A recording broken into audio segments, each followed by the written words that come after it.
Hi, Mr. Turner. Hi. We're back. We just got done grabbing measurements and vitals. Mr. Turner's height is 5 feet 10 inches. His weight was 190 pounds. Temperature was 98 degrees Fahrenheit. Pulse was 62 beats per minute. Respiratory rate was 15 breaths per minute. Blood pressure was 114/58, and his SpO2 was 98% on room air. He verbalized that he had a pain of 0 out of 10 on the verbal pain scale. And now we are going to begin the abdominal and blood vessel assessment. First, I'm going to start off by asking some questions. Any abdominal pain? No. Okay. Any nausea or vomiting? No. Okay. And any constipation or diarrhea? No. When was your last bowel movement? Earlier today. Okay. Is that regular for you once a day? Yes. Okay. Great. So now we're going to inspect the abdomen. We're going to lift the gown up and just take a look. Abdomen is flat, it is symmetrical, the umbilicus is midline, the skin color is appropriate, there is no masses or bulges, no varicosities, there's no scars. I'm just looking for any movement of the abdomen that could indicate peristalsis or the bowel movements, which I'm not seeing any. Typically it's easier, could be seen in a thinner individual. Have you lifted your head up? Okay, abdominal muscles are present, no separation of muscles, and no hernias. You can put your head down. I'm gonna come to the foot of the bed and look for any pulsations at the abdominal aorta, which I cannot visualize. The next thing we are going to do is auscultate.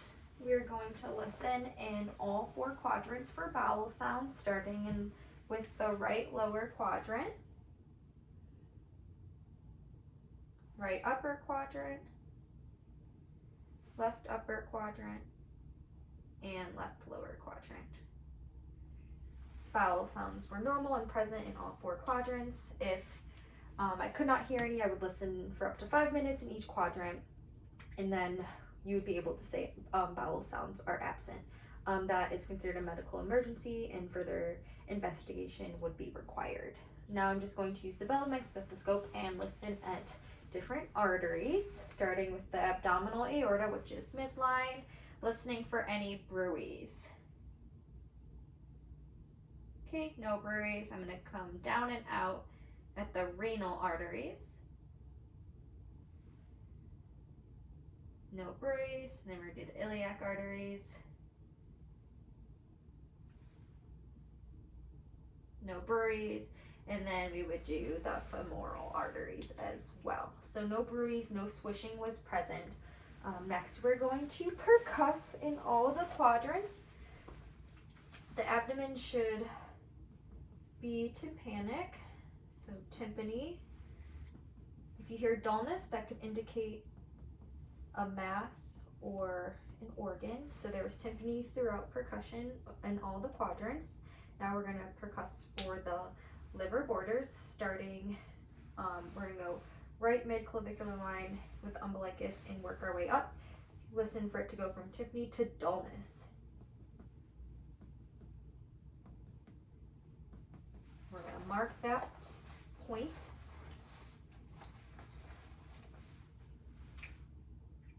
Then we're going to start upward and work our way down in between the intercostal spaces and listen till we hear dullness.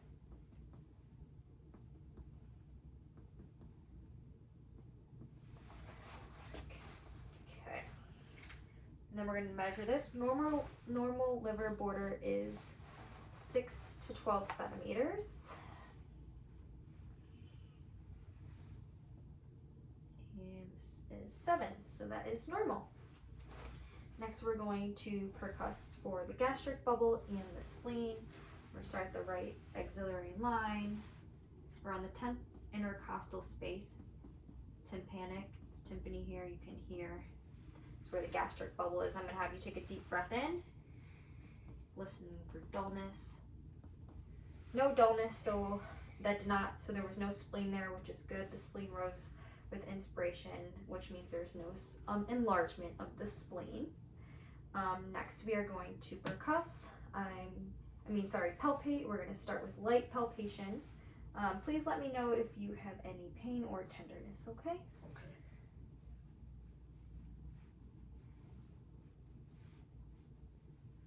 Any pain or tenderness? No. Okay, the abdomen was soft, non-tender. Now we're going to do deep palpation. You use 2 hands. We're going to go a couple centimeters inward. We're palpating for any masses.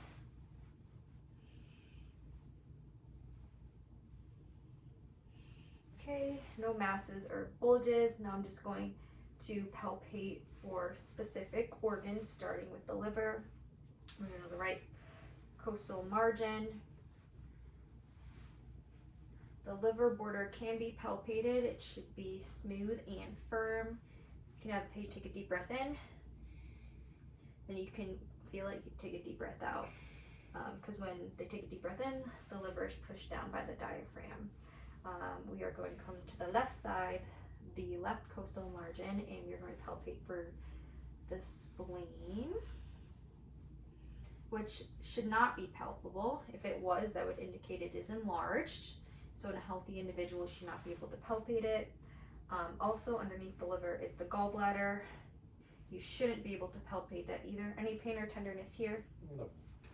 If there was pain or tenderness, that could indicate inflammation of the gallbladder. Now I'm going to palpate for the left kidney. Put my hand underneath, have you take a deep breath in. You have to really press in because it's in the retroperitoneal area. You can let out. Not palpable. It's not uncommon for you to not be able to palpate the kidneys. We're going to try and palpate the right kidney now because sometimes it is easier to palpate than the left. Okay, deep breath in. Okay, deep breath out. Unable to palpate it. I'm just going to palpate for the abdominal aorta pulsation right above the umbilicus, midline. Okay, that was palpable. Now we are going to percuss for the left and right costovertebral margins. So I'm going to have you sit up, swing your legs to the side. Just going to percuss at the left and right costovertebral angles to see if there's any tenderness at the kidneys. Any pain or tenderness? No. Any pain or tenderness? No. No? Okay. Alright, I'm going to have you lay back down. That concludes the abdominal assessment. Now we're going to do the blood vessel assessment. First, I'm just going to inspect your extremities, upper and lower, so your skin color is appropriate. Hair on the arms and legs is evenly distributed. No atrophy of your musculature. Next, I'm just going to palpate for temperature, starting with your upper extremities. They are warm, bilaterally, checking capillary refill. Okay, cap refill less than 2 seconds. Gonna work my way down on the legs. There's no varicose veins, no pinning edema.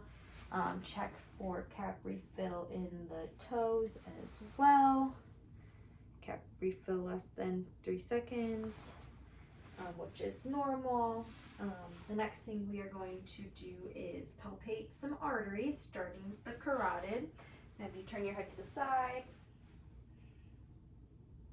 Okay, and then the other side, we do one at a time for the carotid arteries. Carotid arteries are palpable. They are 2+ bilaterally. I'm going to work my way down to the brachial arteries. Okay, 2+ bilaterally. The radial, 2+ bilaterally. The femoral, 2+ bilaterally. Skip the popliteal because it's very difficult to palpate. Posterior tibialis, 2+ bilaterally, and then the dorsalis pedis, 2+ bilaterally. Good. All your pulses were palpable and symmetrical and 2+ bilaterally. Next, I'm going to listen at your carotid arteries for any bruise. Have you turn your head to the side. I'm just gonna place my stethoscope on your neck, and then I'm just gonna have you take a deep breath in, and I'm just gonna listen, okay? And hold it. All right, very good. No bruise. I'm gonna do the same thing on the other side. Whenever you're ready. Okay, no bruise present. Next, we're gonna assess your jugular vein. I'm gonna shine my pen light on your neck. Just have you relax your neck and just turn it to the side. I'm looking for any pulsations or the engorgement of the jugular vein. Okay, and then I'm going to have you sit up. And also going to look. Okay, no jugular vein distension is visible. Usually that is typically seen in patients with an increased central venous pressure, such as patients with congestive heart failure. And that concludes my assessment. Thank you.